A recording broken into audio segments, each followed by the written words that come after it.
დიდი ხანი არ არის, რაც დევნილი საზოგადოების ერთი ნაწილი საქართველოში და მის ფარგლებს გარეთ მცხოვრები დევნილების სრულმასშტაბიანი გაერთიანების იდეით გამოდის.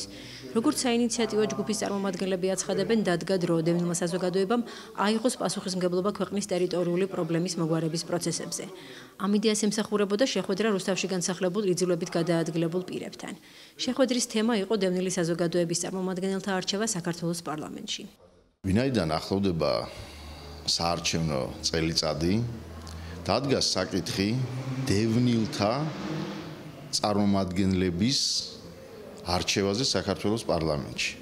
სამწუხაროდ 2020 წლის აგვისტოში ნაციონალური მოძრაობის ხელისუფლებამ აფხაზეთის დეპუტაცია გამოუშვა საქართველოს პარლამენტიდან და მიითვისა აფხაზეთის და საერთოდ დევნილი საზოგადოების კუთვნილი საპარლამენტო ადგილები. ვთავაზობთ ხელისუფლებას კონსტრუქციული დიალოგით დავჯდეთ მაგიდასთან და გადავწყვიტოთ, როგორ ვიცხოვროთ ჩვენ დევნილებმა მომავალში.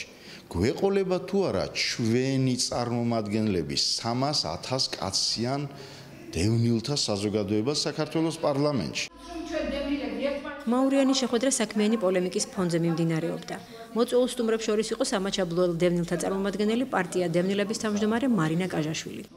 პარტია, როდესაც ფუძნდება, მას აქვს იმის ამბიციაც და მოთხოვნაც, რომ ის აუცილებლად უნდა მოხდეს პარლამენტში და იმ პერიოდში და იმ ეტაპზე, როდესაც დევნილებს ეხება მთელი მსოფლიოს სივრცე სატელევიზიო თუ საინფორმაციო, ალბათ საქართველოშიც ხელისუფლებამ უნდა გაითვალისწინოს ის, რომ უმაღლეს საკანონმდებლო ორგანოში დევნილებს თავისი წარმომადგენელი ყავდეს იმ ქვეყანაში, სადაც დაუშვათ 3 მილიონი მოსახლე ცხოვრობს და აქედან 300,000 დევნილია. სავალდებულოა ეს, რომ დევნილთა ჯგუფი მოხდეს უმაღლეს საკანონმდებლო ორგანოში.